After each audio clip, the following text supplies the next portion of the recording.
All right, let's get started. So it gives me great pleasure to be able to introduce Conway Elliott today. Conway got his PhD in 1990 at CMU. He was actually advised by me. When I first became a faculty member, my PhD was in math. I didn't know any computer science. Conway was brave enough to sign on with me and teach me computer science. And so after he graduated, I was on my own. So after graduating, he went to Sun, where he did work on graphics and multimedia, and developed FRP, functional reactive programming. Then he went, I guess with the group, to Microsoft Research, continued to do that work, and had this language called FRAN. I think that's functional reactive animation. Yeah. That's pretty widely known. And continued since then, work on functional programming, parallelism, along the same lines. Then he worked for Tabula, optimizing compilers to hardware for a few years. And now he works for Target, which is a retailer that you all might know, which surprised me, but he'll tell you what he's doing there. So. All right. Well, thank you very much, Frank. It's a delight to be introduced by you. You're a wonderful advisor. Been grateful ever since. So automatic differentiation, unsurprisingly, has to do with the automatic computation of derivatives. So let's start with the question, which is, what is a derivative? Always a good place to start. Well, when I was in high school, I took Calculus 1, and I learned that a derivative is a number. And that number tells you how much faster the output is scaling than the input locally. But a little bit later, it turns out, no, it's not always a number. Sometimes it's a vector. But it's really not just one kind of vector. There are two kinds of vectors. They sort of look alike, but they mean very different things. And then learn a little bit more, and it's like, no, there's matrices. It's a matrix of partial derivatives called the Jacobian matrix. Okay, so it's getting a little more complicated. And now when we look at higher derivatives, which are derivatives of derivatives, they're derivatives also, and they're even more esoteric beasts. It's going to be higher dimensional. All right. So, and worse yet, every one of these notions of a derivative has its own chain rule, and they're all different from each other. So this is a mess. This story is not going to end well. So let's back up and start a new story. And fortunately, there's a simple unifying notion of derivatives that encompasses all of these representations and all of their chain rules. And that's the idea that a derivative of a function at a point is a linear transformation. So all of those concrete representations I showed, the numbers and the different kinds of vectors and matrices and the higher dimensional beasts, they're all representations of the same thing, which is a linear map. Okay, and this is what I mean, that it's not just any linear map, it's a local linear approximation of a function. That's what differentiation is about. It's about making local linear approximations. And here's exactly what I mean by a linear approximation. Okay, so T is this linear transform. That's the derivative. So if you want to learn more about this perspective, thank you. Yes, absolutely. If you want to learn more about this perspective, there's a lovely little book. It was written in 1965 by Michael Spivak called Calculus on Manifolds. Highly recommended. It's just a real gem of a book. All right. So, as I mentioned, there are a chain rule for each of these representations, and all of those chain rules unify as well. So the chain rule has to do with sequential composition of functions. So here we have G compose F. This is familiar to everybody in this room, I'm guessing. And correspondingly, there's a rule for differentiation called the chain rule. And in this linear map generalization, the chain rule says the following. The derivative of the composition of two functions is the composition of the derivatives. Okay? All of those other representations had one form of multiplication or another. So you might multiply numbers, or you might scale a vector, or you might take dot products of vectors. That looks like a sum of products of partial derivatives. Or you might take matrix products and so on. But they're all representing the same thing, which is a linear map composition. So it's lovely to be able to state it this way. Okay? But sequential composition is not the only form of composition that we have. We also have parallel composition. I'm using parallel just to mean there are no data dependencies. Whether it's implemented parallel or sequentially, that's your business. Parallel is a good idea if you can, and we can in these situations. So the idea of parallel composition is that we have two functions with the same domain, and we fuse them together into one function that generates a product. And this is the definition, nothing surprising here. I'm going to call this operator the fork operation, okay, the fork of two functions. And the fork also has a derivative rule, and it's also very pleasant. The derivative of the fork of two functions is the fork of the derivatives. Okay, so very nice. There'll be a third rule that'll show up later that also has this same flavor. Now let's go back to the chain rule and look at it. And there's actually a little inconvenient point here, which is this chain rule is not compositional, ironically, since it's about composition itself. So, and the way in which it's not compositional is that the derivative of the composition is not just a function of the two derivatives. You also need to use one of the functions f itself here. That's because we have to sample g at f of a. Okay, so by itself differentiation is not compositional, strictly speaking. But we can fix it easily, which is instead of computing just a derivative, we're going to compute the original function and its derivative together. Okay, that operation is compositional, and this is what's done in automatic differentiation. Okay, maybe the original function gets discarded at the end, but it needs to be carried along, meanwhile, for compositionality. And this is important, this operation of combining the function and its derivative is important not just for compositionality, it's extremely important for efficiency, because a function and its derivative share a lot of work. Okay? The reason they share a lot of work is exactly here in the chain rule. It's because to compute the derivative of the composition, you also have to compute f. So f is in common to the primal, it's called, the kind of main function, and its derivative. Okay. So that's how we deal with composition. There's another lovely elegant result that comes out of this perspective of calculus on manifolds or derivatives as linear maps, and that's the following. Every linear function is its own derivative everywhere. Okay? So that may be a little surprising, unless you think about linear approximation, in which we're just saying every linear function is its own perfect linear approximation everywhere. Maybe it's a little less surprising when put that way. So for example, the derivative of the identity function at A is the identity function. You might be used to thinking that it's 1, but that 1 represents the identity function, or a identity matrix. That represents the identity function. The derivative first at every point is first itself, and second, so on. Okay? So in general, if we have a linear function f, I'm going to compute this sort of augmented specification of f together with its derivative. It's just, well, at A, it's going to be f of A, that's the main value, and its derivative is f itself, which we can write in this little slightly prettier form, f fork const f. Okay? So now I've really shown you quite a lot about automatic differentiation. We're basically almost done here. How are we doing on time? What was const in that? Const is, thank you, const is the constant function. So I may slip in some Haskellisms without noticing it and absolutely interrupt and ask. Yeah. So const f is the function that returns f for every argument you give it, ignores the argument, returns f. All right. So really we have the basics of automatic differentiation. Now I want to organize them into a useful interface. Okay? And that interface is Cartesian categories. So the idea of category is we have these binary type constructors on twiddly arrow. Okay? So let's think of it as a kind of function-like thing. And to be a category, it has to have two operations, identity and composition, and they have to satisfy the axioms that composition has to be associative and identity has to be the identity for composition. And then the idea of a Cartesian category is we add three more operations, which are the Cartesian projections. So we project out the first or second argument of a pair. And then the fork operation, which I already showed. So that's the basic vocabulary of Cartesian categories. All right. Well, there are also laws. There's nothing surprising about the laws. And then we need a few more classes, a few more interfaces for numeric operations, so we can actually do some interesting functions on numbers. All right. Now I'm just going to put the pieces together. Really, this is automatic differentiation. I'm going to show a bunch of examples and show some improvements, but this already by itself works quite well.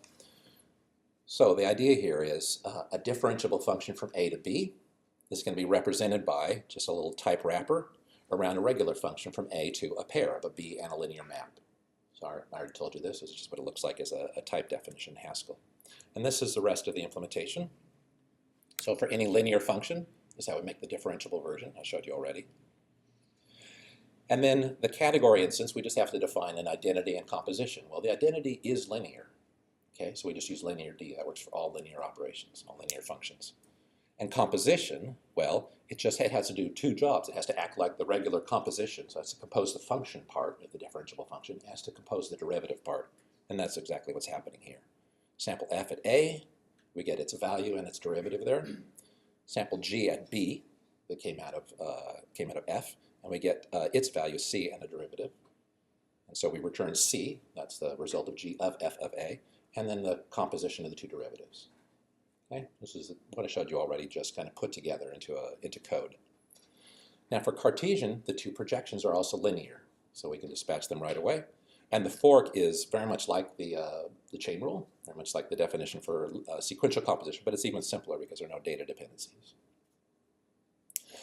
And then numeric operations, they have the following form. You know, there are a bunch more of them, sine, cosine, and so on. But they look like this. Well, negation and addition are both linear. This is uncurried addition, so we can handle them easily. Multiplication is a little trickier. So multiplication, we're going to build the differentiable version by putting together the regular multiplication and then the derivative. Okay? We won't always be like taking two separate functions and putting them together, but in this case we will.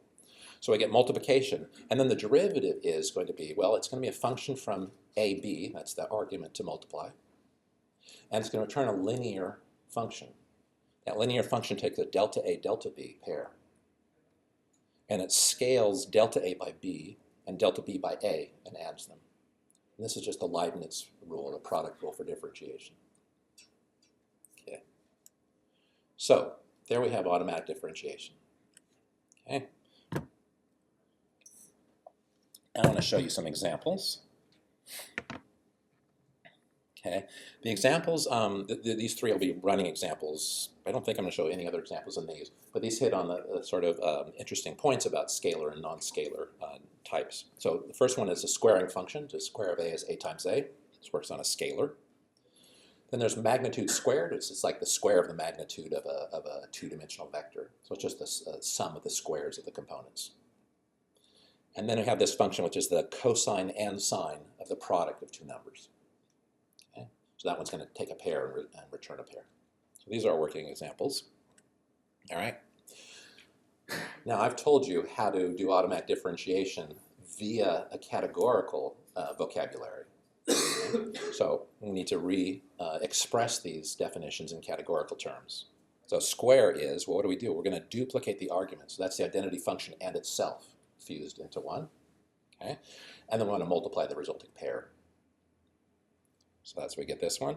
Magnitude squared, you can see the same pattern in it, except magnitude squared needs to extract the left, and needs to extract the x and the y, right, separately. That's these projections here, extract left and right. Multiply them, okay, in parallel, so to speak, and then add the results. You find the cosine sine product very simple. You just multiply and then in parallel do the cosine and sine.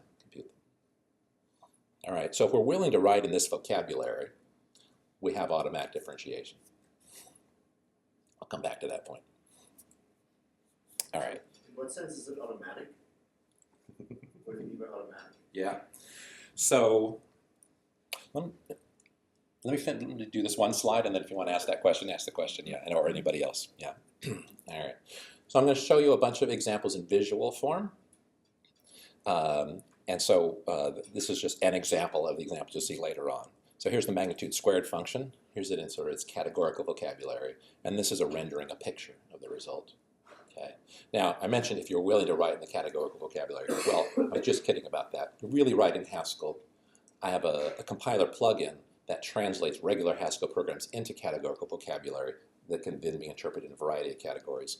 One of them is this syntactic form you see here. That's the printed representation of one of the categories. This picture here is another category, and then differentiable functions is a third one. They're really using a combination. So it's automatically generated from Haskell code. Does that answer the question you were wanting to ask? Good. All right, yeah, it would be terrible to have to write in this very austere point-free notation. I've done some programming in this form, and it's not fun. All right.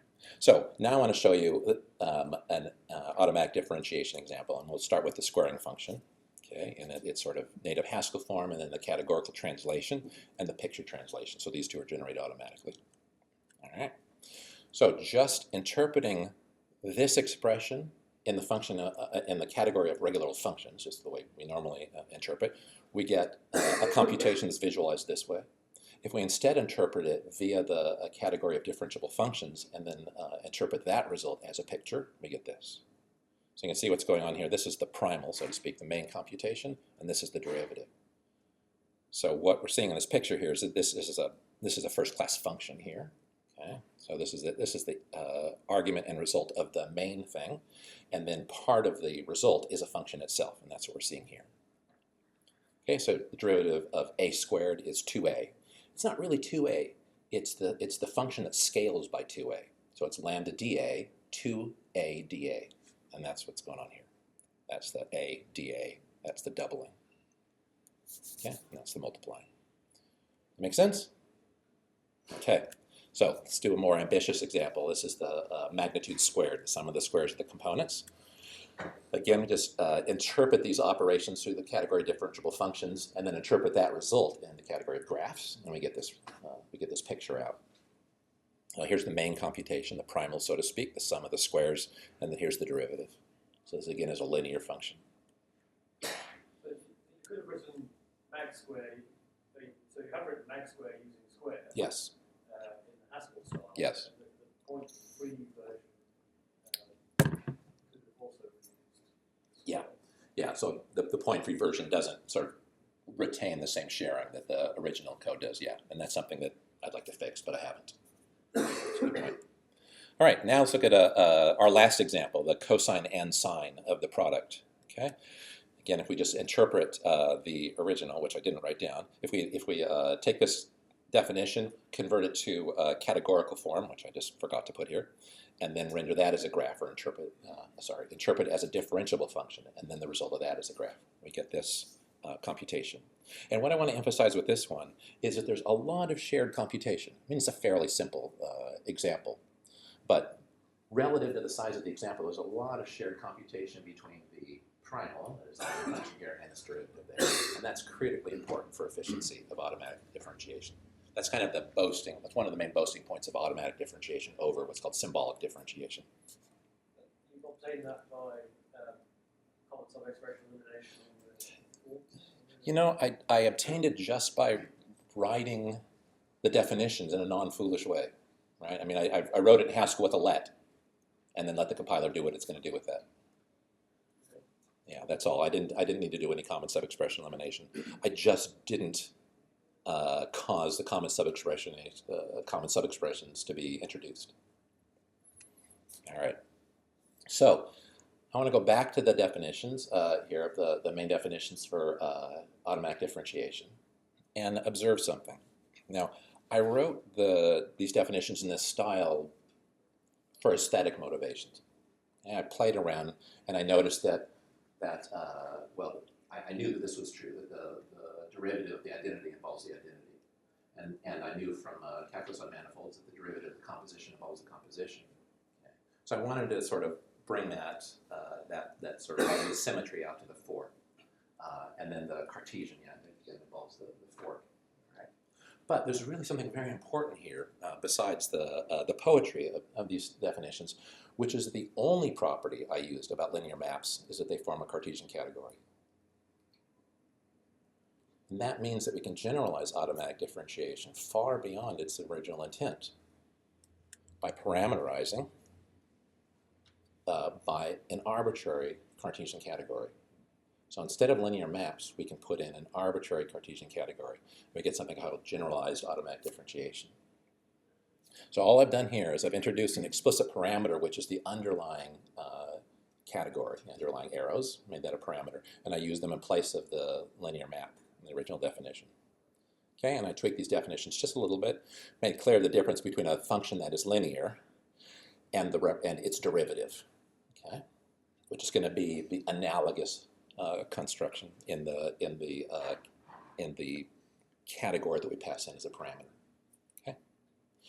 So now all I've done is just generalize these definitions. I've made explicit the fact that all I used about linear maps is that it's a category. So all I need about an arbitrary category parameter is that it is a category.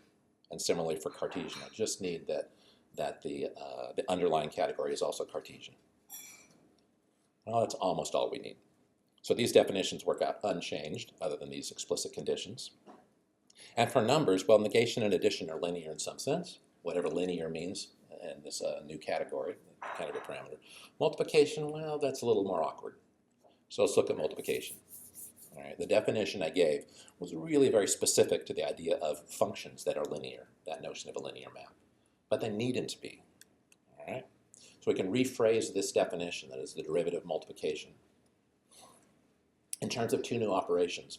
One is scaling, which you can think of as just curried multiplication. So multiplication is bilinear. If you curry it and apply it to one argument, you get a linear result. That's true for all bilinear functions. Okay? So scaling takes an argument and gives you an arrow that scales by what you said, okay, by that first argument. And then this other operation is called join, and I got this notation and names from Jeremy over there. So join is going to take, well, two linear maps with the same codomain. So fork took two linear maps with the same domain. Join takes two linear maps with the same codomain and fuses them into one that takes a pair as its argument rather than it gives a pair as its result. And the definition, whereas what join did is it took a single argument, gave it to both functions, and paired the results. That's what fork did. Fork, you give it to one argument to both functions, same one, you pair the results. What join does is you get a pair of arguments and you parcel them out, one to each function, and add the results. Okay. Now with this new vocabulary, now we can write multiplication in more general terms. Well, it's not really more general yet because these definitions are concrete, but we're going to generalize them. And that's the idea.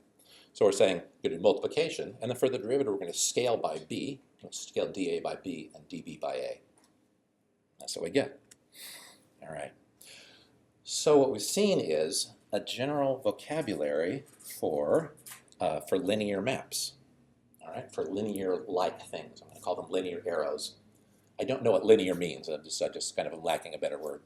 Can you go back one slide? Yep. Where do the A and B come from down there? Let's see. Ah, thank you. Thank you. I left that out. There should be lambda pair AB. Okay, good. Yep. Okay. Mental note. All right. So, so this is the vocabulary that we have sort of assembled piece by piece for our linear arrows. And again, I'm using linear in a loose way. I don't really know what word to use for the more general notion. So I got category, Cartesian category, and a dual to Cartesian, which is co-Cartesian. So if you look at each of the operations in co-Cartesian, they're just exactly the dual of the corresponding Cartesian operations. So we reverse the arrows. Okay. So some type. Yeah, right. There's no sum type. So I would expect to see sums here rather than products. But the idea is that that every Cartesian category can have its own notion of categorical product, and the one we're using is the Cartesian. Every co-Cartesian can have its own notion of a coproduct, and the one we're using is the Cartesian product as well. Okay? That's also called the direct sum, I think, in linear algebra. So this is a very standard linear algebra notion. All right. So the idea is that categories have associated products and coproducts. I haven't made that quite explicit here just because of room on the slide. And then finally, we need one little extra class, which is the idea of scaling. It's the interface for scaling. Now we have a vocabulary for linear maps in some generalized sense. All right. So here's one instance, which is just plain old functions, but with the assumption that the types support addition. Okay, so I'm going to call these additive types. The idea is that they have 0 in addition. They have just the simple properties you'd expect. I don't know whether monoid is sufficient or it needs to be commutative also. I see this category referred to as a category of abelian groups, but I don't really know how commutativity plays a role. I haven't found it yet. So here's the idea, is that we represent a linear function as just a regular old function, except that, I'm going to have to introduce one more, I think this is the last thing I haven't told you, I think, which is that categories can also have an associated constraint, which is to say that, the operations don't have to work on arbitrary types, just types satisfying the constraint. And so far the categories we've seen, the constraint was vacuous. Just every type satisfies it. But if we want to have the co-Cartesian and we want it to be additive, then we need one more constraint, and that's what's going on here. Okay, so these are additive functions. They only have to work on additive types with addition and 0. And so the Cartesian operation, the category operations are just wrappers. This in nu2 is just a little shorthand I use that means apply an operation, a binary operation inside the representation of its arguments, re-wrap up the result. So it strips off the new type wrapper, applies the operation to the arguments, and then puts a new type wrapper back on it. Okay, and so what's kind of really the new thing here is the co-Cartesian instance. And so the injection to inject, we add a 0 on the right. To inject on the left, to inject an element from the left, we need to add the 0 on the right. To inject an element from the right, we need to add a 0 on the left. And then the join operation is exactly what I showed before. So there we go. That's one example. So this is a complete implementation of automatic differentiation, and it's pretty decent. But in some circumstances, some important circumstances, they had some serious performance issues. So one of the things that we want to do with derivatives is to extract a data representation. And what I mean by that, so I give a function representation of derivatives. It's all very nice and simple, but sometimes we need a data representation. I'll give you two examples. One is if you have a curved surface in space, it's defined as a function from 2 space to 3 space. And if you're doing computer graphics and you want to do lighting, you need to know the normal vector, which is the perpendicular vector at each point. And that perpendicular vector is the cross product of these two partial derivatives. So to get a normal vector, we need to extract the two partial derivative vectors and form their cross product. Okay? That's awkward to do on a function representation. But another application that's very important these days is to do gradient-based optimization. If you're doing machine learning, particularly deep learning, it's all about gradient-based operation, gradient-based optimization. And we compute a gradient vector. Okay? So what we would have, a gradient means that it's a derivative of a function that results in a scalar. That's what a gradient is. So it's very low dimensional output. It's one-dimensional. But it could be an extremely high-dimensional input. Now we can take an arbitrary function that is linear and turn it into a data representation, a kind of matrix form, by simply sampling that function on a basis of the domain. So you take a function that you know is linear from A to B. You can sample it on a complete basis of A. Well, simplest basis is just, if you think about identity matrix, 1's on the diagonal for you, for me it's that way, and 0's everywhere else. So the rows, or columns, doesn't matter, the rows are a form of basis. So every row is a basis vector. We can apply the function, which is the derivative, to each of those rows. Well, that's simple, but it's extremely expensive. It's very wasteful. First of all, we have to make n passes for an n-dimensional domain, and commonly these domains could be millions of dimensions for doing large-scale optimization problems. Moreover, each of these passes is doing kind of very wasteful computation. It's taking a computation that will work on an arbitrary vector, and you're giving it a one-hot vector, a vector that's 1 in one place and 0's everywhere else. Okay? So you're doing quadratic work where you could be doing linear work. All right, so this is very inefficient. For gradient-based optimization in particular, remember I said the codomain is scalar, and the domain is high dimensional. So this is kind of the worst possible thing you should have to do. If only we could do it the other way around, sample the codomain on its basis, because that's just one single little value, a scalar value. But that's not how this works. I'll come back to this point. Okay. So a way around this problem is don't use functions as a representation. Use matrices as a representation. Use a data representation to begin with. Then we don't have to extract a data representation at the end. So we can take something like matrices and make them into a category. Okay? When I say something like matrices, I don't mean in just the kind of rectangular array. What I really mean is the composition of two structures. One is the row structure, the other is the column structure. So given a scalar field S, so this could be like reals, typically, and given two values A and B, the first thing is to look at A and B as structures of S values. It could be like triples, quadruples, but it could be much more involved in compositional sort of structures. So we're going to make a B structure of A structures of S's. That's the matrix. Okay? The B structure is the rows. The A structure is the columns. That's for what's called row major interpretation of matrices. Okay? So how do we do the transformation? Well, in Haskell, there's this type class mechanism, and what we need to do is for every type A, scalar S, and type A, we need a way to represent A as the structure of S's. So that's going to be a functor. That means it has kind star to star, type to type. And then we have these two methods that convert to and from this functor representation. Once we have that for any type, now we can build a generalized matrix. Okay? And for the matrices, now we need to say how they implement this language of linear, so to speak, in this case literally linear arrows. So that means we have to give an instance for category, Cartesian, co-Cartesian, and scalar. Okay? And category, the identity is going to be the identity matrix. It's going to be 1's on the diagonal and 0's elsewhere. Composition is going to be matrix multiplication. That's what matrix multiplication is. Matrix multiplication is an implementation of function composition. That's why matrix multiplication is associative. Okay. Now, I want to point out that there's in this vocabulary there are this vocabulary. There are really kind of three core components of the vocabulary. One is scaling, which you can think of as constructing a one-by-one matrix. Then there's fork, which takes two matrices of the same height and horizontally juxtaposes them. That's not fork, that's join. Join takes two matrices of the same height and horizontally juxtaposes. Fork takes two matrices of the same width and vertically juxtaposes them.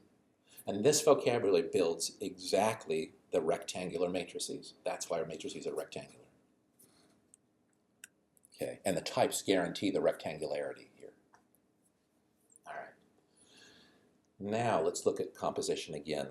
So matrix multiplication is associative because it's an implementation of function composition. All right. Well, unlike function composition, I think, matrix multiplication has very different performance depending on how you associate. So that's kind of good news because it's associative. That means we get to pick whatever order we want. So we could pick the optimal order. Well, I think there are two kinds of optimality. One is data dependent, where you actually look at the actual numbers in the matrices. I think that's NP hard problem, computing the optimal order of association. But if you don't look at the data, you just look at the shapes, then it's actually a quite efficient algorithm. It's a simple n-squared linear programming, dynamic programming, algorithm, and then there's an n-log-n, quite a bit cleverer algorithm. And here's a lovely thing, which is the shapes, which is all that this algorithm takes into account, is based entirely on types. That means they're compile time information, not runtime information. So we can do this optimization at runtime, at compile time. Okay? We can pick the optimal order of association at compile time when we're doing code generation. All right, there are two common choices. You can make all the choices you want. There are an awful lot of them for how to associate. There are two common ones, which is you association all to the right. Another one is all to the left. When you do all to the right, you get what's called forward mode automatic differentiation. When you do all to the left, you get what's called reverse mode automatic differentiation. In the literature, reverse mode, the papers about reverse mode that explain it and the implementations are quite a lot more complex than forward mode. But in the essence, there's no more complex at all. It's just a matter of which way you associate. Okay? And in particular, for gradient-based optimization, high dimension domain, low dimension codomain, reverse mode is much, much more efficient. Okay. So we can go and do this process of figuring out the optimal order of association. But if you have a scalar codomain, I think it's the case, I don't know this for sure, that left association, full left association is always the best order. I have some intuition about that. I'm not absolutely sure that's true. But it's certainly what's used in machine learning. So here's a simple idea for how to do left association.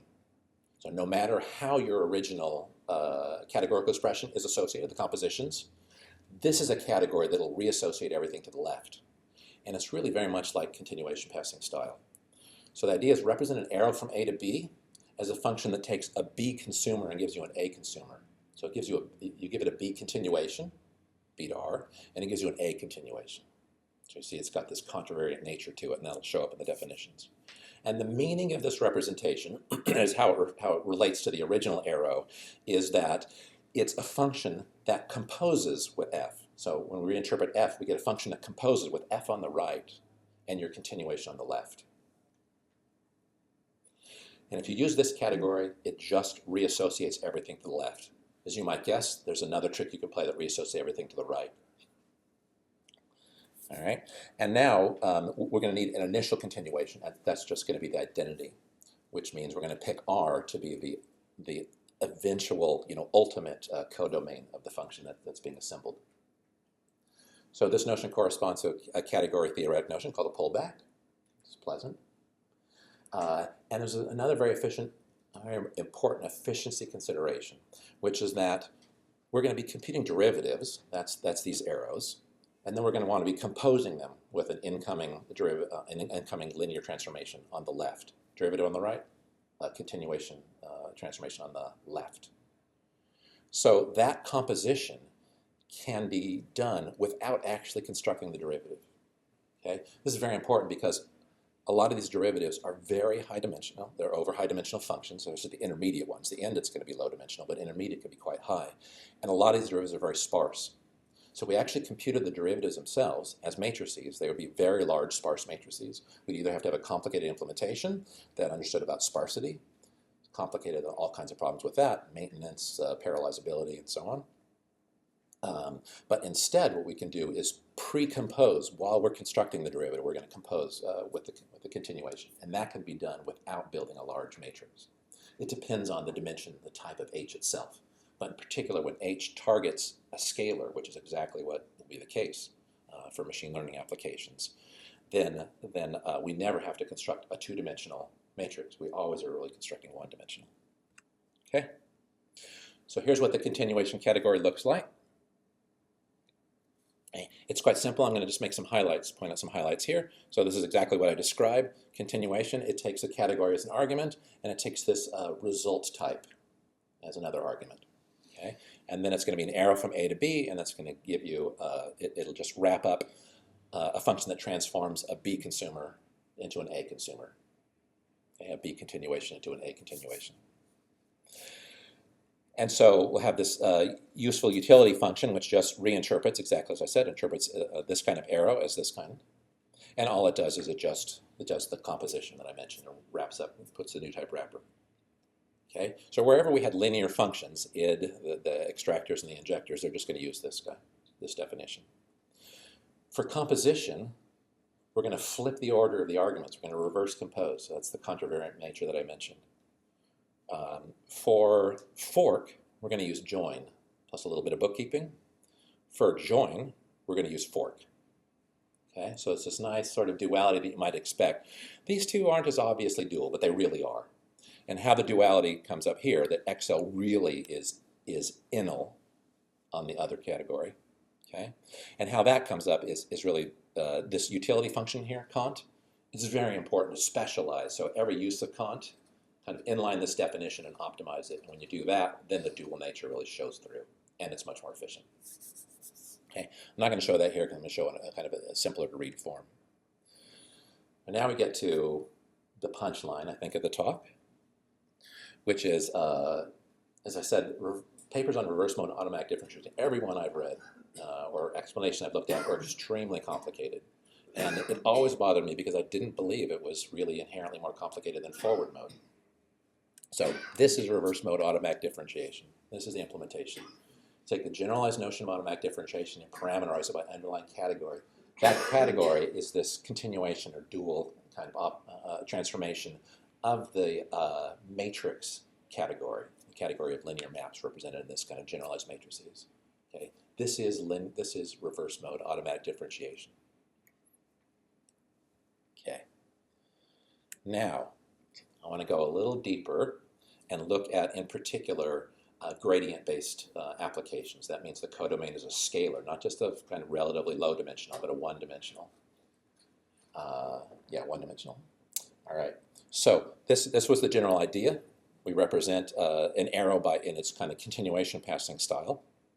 All right. And there was something about this idea that reminded me of something. Something I learned as a grad student quite early on, and it was a program transformation, a classic program transformation, where you take a naive reverse definition, so you define reverse recursively in the naive way, which is that the reverse of the empty list is empty, and the reverse of a cons is, well, you reverse the tail, and then you append the head way at the end. Okay, so it's a very simple recursive definition, and it's very inefficient. It takes quadratic time when you could do linear time. It takes quadratic space as well. All right. So there's a little trick involving an accumulation parameter, shows up over and over, that will transform that style definition from quadratic into linear. And that trick is not really about lists, it's really about monoids. It's really about associativity of an append-like thing. So lists generalize to monoids, but monoids generalize to categories. So a category is a monoid with type parameters. Okay? Or in other words, a monoid is a category with only one object, in which type parameters are irrelevant. All right. So that's kind of promising a little hint here. But Is Eric. the reverse important? Because this thing No. already it works for like just append, right? The quadratic to linear. You don't need to do the reverse. So the role of reverse was if you write reverse in a naive way, you're going to do all your appends in the worst possible order, just like forward mode automatic differentiation does all the matrix multiplies in the worst possible order for some problems with a low dimensional codomain. It's not about reverse. It's so we can do the same thing with show functions. Exactly. Yes, that's what. Yeah. So the Absolutely. Is the reverse essential? Or No, is it the reverse is the not fact essential. That you associate the wrong way. It's really about associating the wrong way. That's exactly what it's about. Yeah, reverse was the first example I saw, so it's kind of dear to my heart. All right.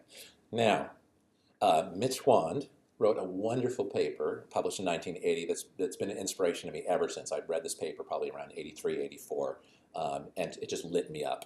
And it still lights me up. And Mitch really, I think, looked into the heart of this example, this inefficient reverse. And he came up with a lovely perspective that is much more general. And the idea, and I welcome you to correct me, Mitch, absolutely. The idea is you take a recursive definition and look at what happens to the results of the recursive calls. Okay? So that's going to be in some sense a continuation. Well, let's make that explicit. Let's give an explicit continuation argument. All right? And now we look at what actual continuations show up. What are the shapes of those continuations? Not just the type, but the specific continuations that show up of that type. And then we look for a data representation. That was the lovely idea. So introduce a continuation argument. For reverse, it's going to be after we build a list, we're going to append something to it. And it's going to be a function from list to list as a continuation. But the only continuations that really show up in that computation are ones that append. All right. So then we find a data representation for those continuations, which if you're going to append, well, the data representation is just a list you're going to append. All right. And then for that representation, there's going to be an operation that corresponds to composition of continuations. And it's going to be associative because it represents composition, function composition. Okay? So for append, for reverse, that operation is append. And why it works is because if you compose two appendings, you get an appending. Specifically, if you compose two right appendings, you get a right appending. And notice the lovely little contravariance that happens here, right? The A's and B's switch places. All right. So this is a lovely idea, and it was used in the domain of functions. All right. But we can use it more broadly to categories. Play the same idea and apply it to categories. Well, this category of linear maps represented as generalized matrices, it already is a data representation, but it's not the best one you can use. There's another data representation. And it exactly comes out of this notion of duality from linear algebra. So here's a fact from linear algebra. If you have a vector space U over some scalar field R, then the linear maps from U to R, okay, are isomorphic to U itself. Okay? This is true for finite dimensional vector spaces. So if U has finite dimension, then the linear map from U to R is isomorphic to U, which means it can be represented by U, by a vector. Okay? And specifically, if F linearly maps U to a scalar, then F has to be of this one form. It has to be a dot product with a particular vector. So every linear transformation to a scalar has this form. It's the dot product with, so it's a partially applied dot product with a particular vector. And that vector is going to be our representation. Okay? So gradients, gradient-based optimization, it's all about functions to scalars. So this is exactly what we need. So here's the idea. Represent a linear map from A to B in its continuation form first, but now we notice that each of these has this special form of mapping to a scalar. Okay? What I really want to say is when R is scalar, you get to use this trick. And for gradient methods, R is scalar. So represent A, arrow B in its continuation passing form, but then re-represent these two continuations simply as vectors themselves. They're not vectors, they're covectors, okay, because they represent this linear map from a vector to a scalar.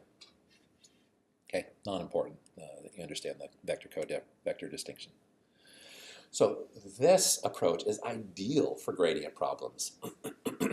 Because now when we have a function from B to A, right, and now I want to extract a data representation out of it, I have the same problem. I have to sample B on a basis. Well, B is one-dimensional. Its basis has one element, and that element is a one vector, so to speak. It's just a scalar. So all we have to do is apply it to 1. Why 1? Because it's the representation of the identity transformation. So, that's the idea. Now we can implement this idea in a very elegant way using a kind of general duality construction. So this is a construction. It has nothing to do with automatic differentiation. It's just that if you use it, it makes automatic differentiation in this particular useful case very simple to express. So we represent a dual arrow from A to B as simply an arrow from B to A. Okay. Now, as you can imagine, there's going to be this covariant property. We're going to flip the arrows that we compose. And now this duality really shines through here. That our left extract is the left inject. Similarly, the left inject is the right extract. Okay, so they're just rewrappings. Fork becomes join, join becomes fork. What happens to just a single scaling? It doesn't change. I mean, its type changes. We just wrap a dual around it. And if you think about matrices, all right, remember I said that fork is about horizontal, no, it's about vertical juxtaposition. Join is about horizontal juxtaposition.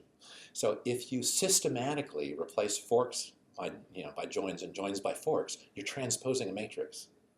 And the one-by-one matrix transposes to itself. That's exactly what's going on here, but there's a much more general story. All right, so backpropagation you've probably heard of because machine learning and deep learning in particular are a hot thing right now. Backpropagation is just reverse mode automatic differentiation, as I understand it, specialized to the case that you have a scalar output. So you're doing gradient, that's all. So backpropagation also has an extremely simple definition, which is again generalized algebraic automatic differentiation. But now the underlying category is the dual of the additive functions. So remember the arrow plus is just functions. But it has that little co-Cartesian. And then the dual turns everything around, reverses all the products and co-products, turns all the arrows around. This is backpropagation. Okay? And there are no matrices involved.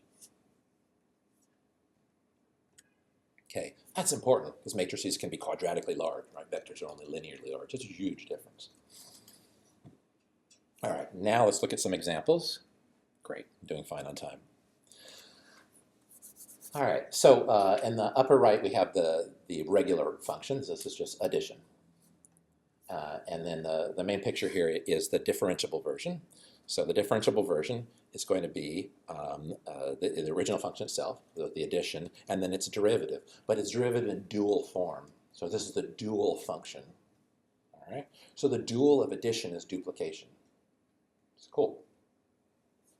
All right. Now remember I said to turn that dual function into a data representation, we apply it over its basis, and its basis is just 1 by itself. So all we have to do is apply this function to 1, and this is what we get, a pair of 1s, right? So when we apply the duplicator function to 1, we get a pair of 1s. So that's the dual vector. Okay, now here's the dual situation, which is we start with the duplicator, all right? So if the duplicator comes in, its dual is addition. So its dual derivative as its derivative as a dual function is going to be addition. And when we apply that to its basis, well, its basis is not just 1, it's 0, 1, and 1, 0. It's a small 2x2 identity matrix. Okay? So here we're not using backprop, here we're using reverse mode. Okay? And this is what we get. So we get the duplicator is the primal, so to speak, the main function, and then 1 and 1 is the derivative. All right. Let's see, what did I just do here?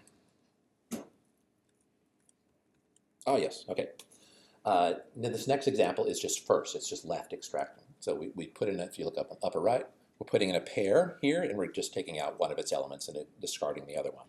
So the dual of the left extractor is the left injector. And remember what I said, the left injector just adds a 0 on the right. Okay, so it passes on its delta A here, and for delta B it uses 0. And now if we apply this derivative to 1, its basis, okay, we get this. So if you take the derivative first in a data representation, you get 1 and 0. Okay? So if you think of first as lambda x, y, x, yeah, so the derivative with respect to x should be 1 and y is 0. Here's the squaring function. This is it's a dual vector representation. Is that right? I might have put the wrong slide here for the dual representation. And this is applied to its basis, applied to 1, the derivative. Okay, so here we have x squared on top, and here we have 2x on the bottom. That's the derivative, just like you'd expect. What is this? This is the magnitude squared, so the sum of the squares of the components. This is the dual version, and this is the sampled dual version. So just applied at 1. So what do we have here? This is x squared plus y squared. That's what's coming out here. Here we have 2y. What is this? X squared plus y squared. And here we have, oh yes. Oh yeah, right. Okay. So we get 2x plus 2y. So that should be what comes out of here. And it was scaling by 2x. So the doubling is happening right here. Let's see if I multiply 2x squared. Oh yeah, so we got squared and that comes out there. It's just kind of written in a funny order. It's automatically laid out.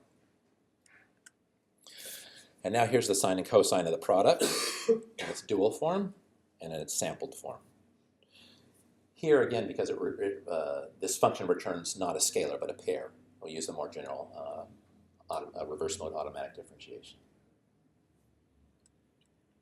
Okay, let's see. All right, now I want to give you a very different example, which is incremental evaluation. So this generalized automatic differentiation isn't just good for different representations of linear maps, right? Like functions and matrices and duals. As I said, you can apply it to any Cartesian category. So I made a Cartesian category of, it's kind of like derivatives. It's a delta. So if you have a function and you want to, incremental evaluation is about, you take a function, you evaluate it once, and then I want to give a delta to the input and compute a delta to the output. It's quite similar, but it doesn't have to be continuous. It doesn't have to be differentiable. Okay. Oh, and it gives exact results. You know, the derivative is like locally. It's a local approximation. So with that derivative, with that underlying category, we get this differentiable function, so to speak. Okay. So, you know, I can't really recommend this implementation as better than doing non-incremental sum of squares, but still, you know, it's interesting. All right. So I just want to say a few words. Yes.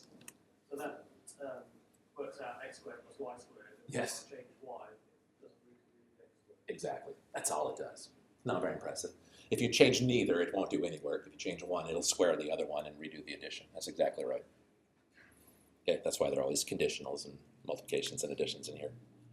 All right, so it's prepared for any delta. So that's why it has so many pathways. When you pick a delta, it's going to use, you know, some of those pathways and not others. If your delta is like nothing change, it won't do any work. In a lazy implementation, it won't do any work.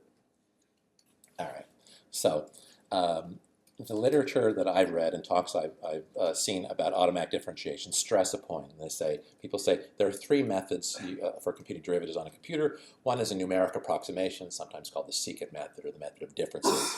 And then there's symbolic differentiation, and then there's automatic differentiation. The good one is automatic differentiation.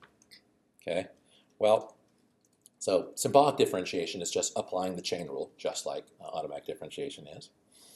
But the criticism of symbolic differentiation is you can end up redoing a lot of work, and that's true in a simple implementation of symbolic differentiation.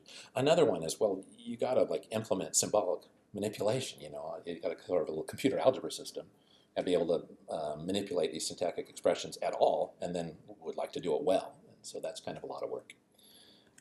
Automatic differentiation, oh, much better. It's all good.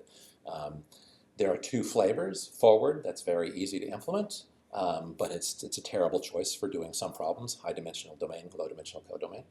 Then there's reverse mode automatic differentiation, which is like the poster child of machine learning.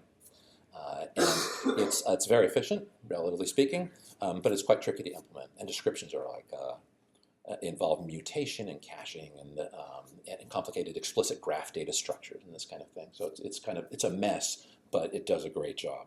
Okay, so I want to suggest a different perspective, which is that symbolic and automatic differentiation are not different things. That automatic differentiation is symbolic differentiation done by a compiler. Okay? So the compilers work symbolically already, right? We already paid for that. So doing symbolic manipulation is not a new thing. It's not a new expense. Also, compilers are, well, they're careful not to destroy sharing. So if you just write something with sharing to begin with, as I did, sharing will be preserved.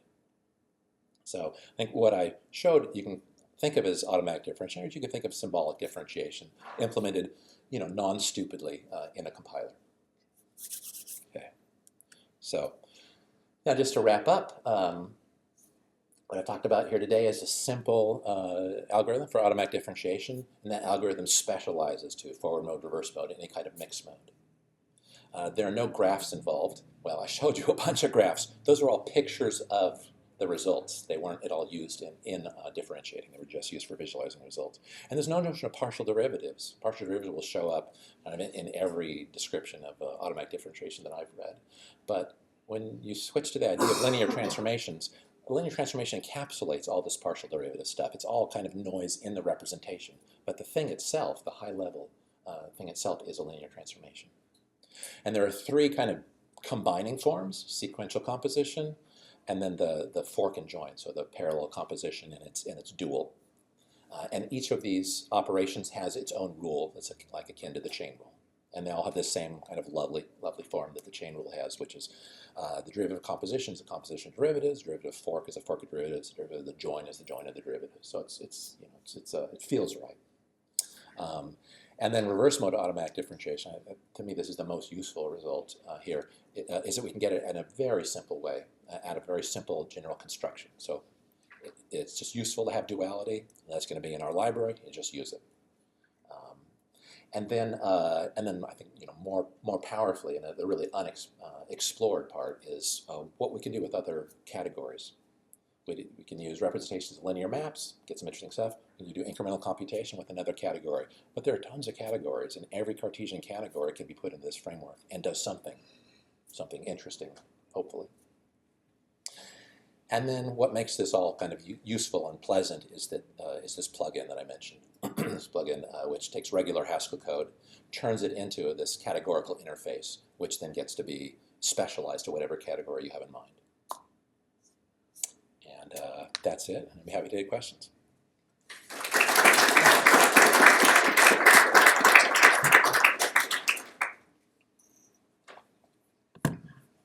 Take some questions. Mm-hmm. Just remember, I read a paper of you, beautiful differentiation. Yes. Years ago. So, what would you say are what you described there compared to what Yeah, thank you. Yeah, so that was, I think maybe 2009, something like that. Yeah, so I wrote a paper called Beautiful Differentiation. This is much more beautiful. so I think it's beautifuler differentiation. But besides that, I really think the categorical interface is exactly the right thing. And in fact, I had figured out how to compile Haskell programs into hardware via categories. That was my job at the time. And I gave a talk on beautiful differentiation because it was just a slot in our meetup. And it was during that talk that I realized, holy crap, I know a much better way to do automatic differentiation using this categorical interface. So the beautiful differentiation only did forward mode. Right? And it wasn't, generalized to these other categories. So those are the main kind of practical differences. I enjoyed this very much, and Thanks, Barry. it's all great. I guess I want to share a little story from the beginnings of category theory that might have some impact. When Saunders, MacLean, and Sammy Eilenberg were developing category theory, they wanted to capture the notion of natural transformation. Yep. In order to define natural transformation, they needed functor. Yep. In order to define functor, they needed category.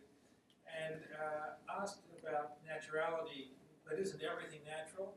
The first example was, well, when you take a finite dimensional vector space, the construction of the dual is not natural. Oh. The construction of the double dual is natural. Yeah. Mm-hmm. Right? Yeah. So it's just a nice story, but in the context of your talk, I wonder if the lack of naturality in the dual construction is going to bite you at some point. Interesting. If so, it's biting me sneakily. Well, So, you're we'll talking see. about generalizing to other categories and Yes. things, and so then you might want to transform from one categorical representation Oh, yeah. to another, and at Yeah. that point, the lack of Uh-huh. naturality. Yeah, okay. Yeah, so the question, just to repeat, the question is the lack of naturality of the dual construction, the one dual, Yes. not the double Yes. dual, yeah, is going to be an impediment when we're crossing categories, for instance, yeah. Yes. And I don't know. It was just a heads up. Yeah, and thanks. A chance to share a story. Jeremy? Still slightly puzzled by the Cartesian and co-Cartesian. Yes. Not using Cartesian products and some Yes. sign. But when you do the pictures you were drawing with your hands about matrices, and matrices form a byproduct. And there's, it's really the same. Yes. This kind of has gone over my head, but Mhm. there's structure there. Yeah. So thinking about these things as Yeah, there's a particular structure when products and products coincide. Yeah, exactly. And maybe there's something to be mined out of that that area. Welcome, Fritz. Please join us. I heard about this. Great workshop. Any other questions? Well, I think it's break time. Just one small comment. When you're talking about the geometry and the differentiation at the beginning, I couldn't help remembering synthetic differential geometry. Oh, yeah. Did that work? Only superficially, not recently. Yeah, thanks for the reminder. Synthetic, yeah. Well, thank Colin again.